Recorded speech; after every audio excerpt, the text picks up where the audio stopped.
A independência do Brasil na Bahia. É sobre isso que nós vamos falar hoje. Eu vejo o futuro repetir o passado. Eu vejo um museu de grandes novidades. O tempo não para. Não para. Pode até ter achado estranho a gente falar na independência do Brasil na Bahia, como assim? Mas é isso mesmo que estamos falando. Estamos falando do 2 de julho, que acontece, em 2 de julho de 1823, quando encerra-se a guerra na Bahia pela proclamação da independência da Bahia e que, de fato, vai legitimar a independência do Brasil. Por isso falamos independência do Brasil na Bahia, porque foi a independência que firmou, de fato, a grande independência no nosso país. O que seria da independência do Brasil sem a independência da Bahia? Nada. Esse fato, que acontece em 1823, no dia 2 de julho, tem o seu início registrado com as primeiras batalhas pela independência do território baiano, do território brasileiro, dos domínios portugueses, em 19 de fevereiro de 1822. Porém, todo esse desenrolar desse processo vem acontecendo bem antes mesmo. Antigamente não era bem assim. Falamos de meados da Conjuração Baiana, em 1798, onde desde lá já torna mais forte esse sentimento de querer se tornar independente da coroa portuguesa, o Brasil, a Bahia. Inclusive, a Conjuração Baiana tem detalhes extremamente diferentes e detalhes específicos que tornam a nossa independência, esse processo, uma luta ainda mais popular.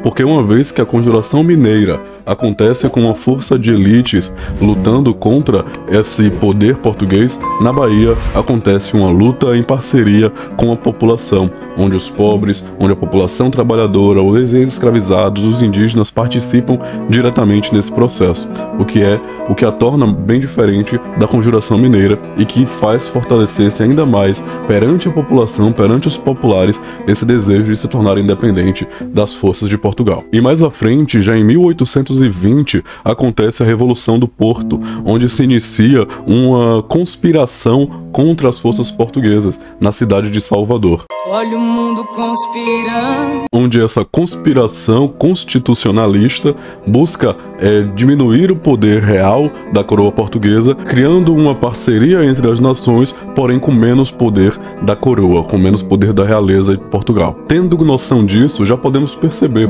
o quão fragilizada já está essa relação entre Portugal e Brasil nesse período. E essa situação se fortalece e torna ainda mais separada as necessidades, os pensamentos, as nações portuguesa e agora brasileiras. E esse sentimento de independência da força portuguesa se torna ainda mais forte já em abril de 1821, quando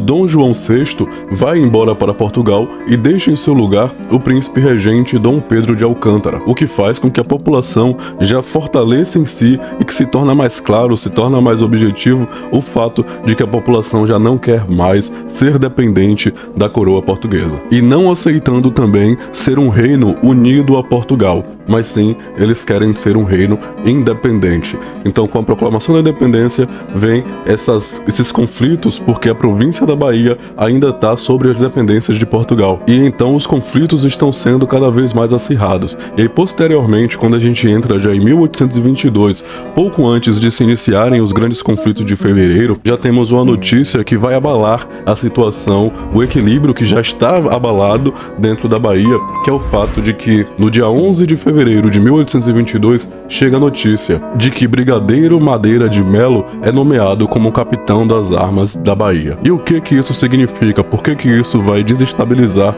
essa relação ainda mais? Essa situação vai ficar ainda mais abalada porque Brigadeiro é a favor da coroa portuguesa e entra lá um novo comandante, um representante das Forças Armadas que pensa exatamente o contrário dessa população baiana, que já desde 1798 já vinha lutando contra as forças portuguesas. E aí, com essa nomeação de Brigadeiro, vai mostrar que a coroa de fato está contra os interesses da população brasileira, da população baiana, e os conflitos vão ficar cada vez mais acirrados e vão se iniciar um processo de lutas e de combates cada vez mais fortes a partir desse momento.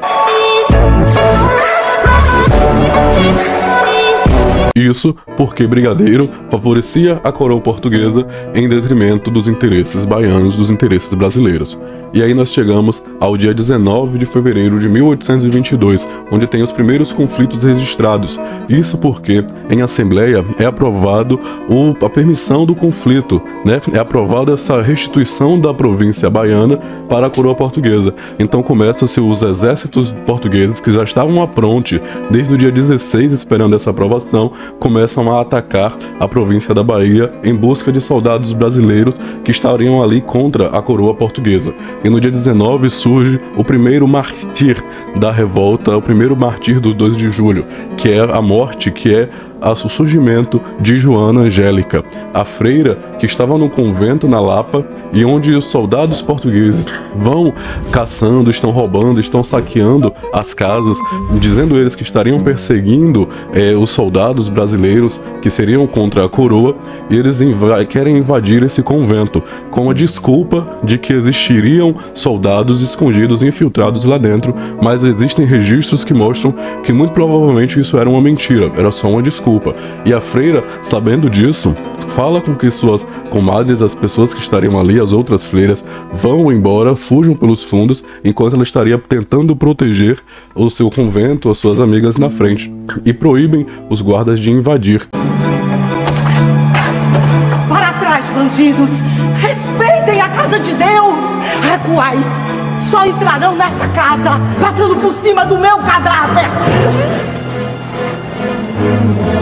O primeiro grande mártir, o primeiro grande símbolo feminino desse momento de revolução. O conflito segue intenso e durante todo esse processo acontecem diversos conflitos sangrentos, diversas guerras, e algumas cidades tornam-se sedes dos refugiados brasileiros que lutavam contra as forças portuguesas. Uma dessas cidades seria a cidade de Cachoeira, também a cidade de Nazaré e a cidade de Maragogipe, onde elas têm um papel fundamental desse processo de independência. E agora nós vamos falar um pouquinho sobre a batalha que acontece em Cachoeira, no dia 25 de junho de 1822. Já um pouco mais adiante. Nesse período, as pessoas que estavam refugiadas em Cachoeira estavam comemorando a adesão de Dom Pedro nessa Revolução Baiana, esse apoio que Dom Pedro estava dando para os revoltosos brasileiros na luta contra essas forças portuguesas.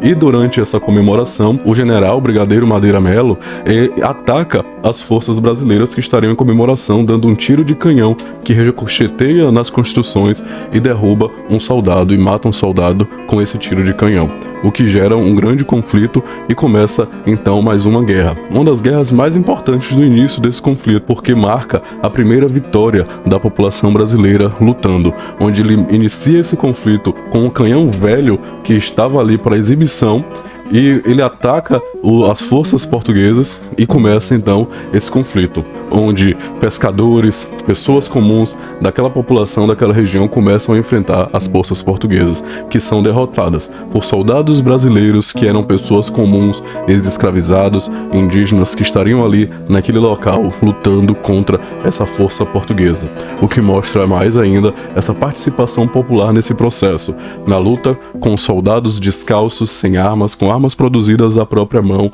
com uma situação de dificuldade. Então o Dom Pedro já começa a querer melhorar, mudar essa situação desse exército brasileiro, e convoca o general Labatut para poder estar organizando e guiando essas forças baianas nesse processo de combate. Existem diversos registros do general Labatut onde ele fala sobre a formação do exército, falando dessa formação construída por populares, por negros escravizados e ex-escravizados, negros libertos, indígenas, população civil que se voluntariou para participar dessa guerra a favor da Bahia. E ele afirma, inclusive, que nenhum filho de rico, nenhum filho de nobre se voluntariou para participar do conflito. Nenhum. O que mostra a força popular, a força dos trabalhadores, da população mais pobre nessa luta pela nossa independência. Mais adiante é feito um cerco e começa então a Batalha da Lapa, onde essa nova formação do exército faz uma divisão e uma separação, onde prende as tropas portuguesas de forma que eles não vão conseguir se desviar, que eles não vão conseguir seguir mais à frente, e começa então esse grande conflito. Isso em terra, enquanto em mar, o exército brasileiro tem o apoio de Lord Cotirene, que também é convocado por Dom Pedro para auxiliar nesse combate. Antes de adentrarmos nesse conflito, que é um dos mais importantes e que vai ser de extrema importância para o fechamento do conflito, do combate entre as forças portuguesas e as forças brasileiras para a construção da independência, precisamos falar também da participação da grande Maria Filipa, que muitas vezes é pouco comentada nos livros didáticos ou nos conteúdos pela internet, onde a Maria Filipa I tem um papel de ficar na retaguarda. Ela era uma ex-escrava ela tinha que ficar na retaguarda observando a chegada dos navios para que então fosse acontecer o conflito com estratégias mais organizadas. Porém, a Maria Filipa não se contenta em ficar somente na retaguarda, e quando ela observa a chegada de 40 navios portugueses aportando próximo da ilha de Taparica, ela junta com mais 40 mulheres para enfrentar essas tropas. E o que elas fazem? Elas chegam a esses navios portugueses e seduzem os navegantes, seduzem esses soldados que estariam querendo guerra. E quando eles já estão pelados, seduzidos pelas mulheres, elas dão surra de cansanção, aquela folha que dá coceira, ardência no corpo. E então, esse conflito acaba sendo fundamental, pois elas também ateiam fogo nessas embarcações, o que vai ser essencial para a vitória. Logo depois desse feito, a Maria Filipa se mantém no anonimato, e só depois, com o seu falecimento, com sua morte, é que ela acaba sendo reconhecida, onde suas companheiras falam sobre ela e ela recebe o devido reconhecimento. E ela também é mais uma grande heroína desse processo, desse período da independência da Bahia. E os conflitos vão ficando cada vez mais acirrados e tomando-se tempo, já próximos de um ano de luta por essa independência contra as forças portuguesas. E no dia 8 de novembro acontece já mais uma guerra, que seria a Batalha da Lapa. E essa batalha tem alguns detalhes que são importantes para que a gente entenda como esse processo estaria acontecendo, uma vez que, devido ao cerco fechado pelas forças brasileiras, ao fechamento no mar também, esse exército português que estaria lá dentro está cansado, está sem suprimentos, pois não conseguem seguir adiante para conseguir suprimento. Então ele já está enfraquecido devido à estratégia adotada pelo exército brasileiro. O miserável é um gênio! E nesse momento desse conflito de 8 de novembro, está participando mais uma heroína que merece o destaque nesse processo da independência do Brasil na Bahia, que é a heroína Maria Quitéria, que corta os seus cabelos, amarra os seus seios e veste-se como um soldado homem para lutar nesse processo, nessa guerra que está acontecendo. E nessa luta ela ganha bastante destaque, e logo mais adiante ela recebe uma medalha de honra e ela é reconhecida como patrona do exército também, mostrando mais ainda sua força nesse momento, nessa luta, nessa guerra, onde temos mais uma grande heroína mulher, no momento onde as mulheres não tinham tanta vez, não tinham vez no movimento, na luta pelo Brasil, nem na própria sociedade de forma geral. E além da Maria Quitéria, nesse mesmo momento do 8 de novembro, surge uma lenda que tem fundos de verdade, que ainda não foi exatamente comprovada, mas foi o surgimento do herói do Corneteiro Lopes. Esse nome parece engraçado, mas ele era tocador de corneta, onde há relatos que afirmam que nesse momento dessa guerra, as tropas brasileiras cansadas e as tropas portuguesas indo adiante, confrontando essa tropa brasileira, o general havia dado a ordem ao Corneteiro Lopes de que fosse feito o toque de recuada. Porém, o Corneteiro Lopes, no momento em que vê as tropas recuando e recebe essa ordem, ele, em vez de tocar, de fazer o som de retirada, ele faz o som para que as cavalarias se aprontem e ataquem e cortem as cabeças do exército português, sendo que o exército brasileiro nem cavalaria não tinha, mas quando ele faz esse toque, o exército brasileiro, empolgado, achando que era uma ordem de ataque, ele vai para cima e faz com que mais uma vitória seja feita por parte dos brasileiros, por parte da Bahia, sobre a coroa portuguesa. E aí nós já estamos chegando, depois de muitos conflitos que acontecem mais adiante, nós chegamos na grande batalha do 2 de julho, onde o brigadeiro Madeira Melo, já cansado, já com medo das inúmeras derrotas que a coroa portuguesa tem contra o exército brasileiro, ele já não tem mais muita confiança, nem com a chegada de 1.300 soldados enviados pela coroa portuguesa para esse conflito. Então, diante de muita pressão, diante de um exército,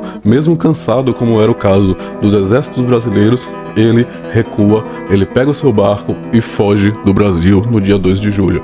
E é dada então a vitória e a independência da Bahia, a independência do Brasil na Bahia.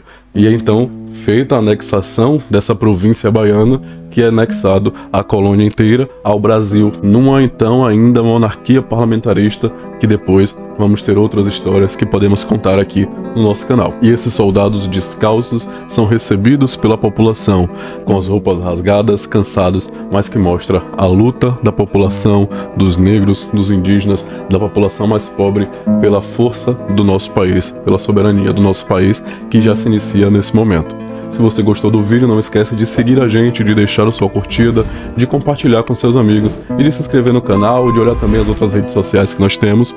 E é isso, até a próxima.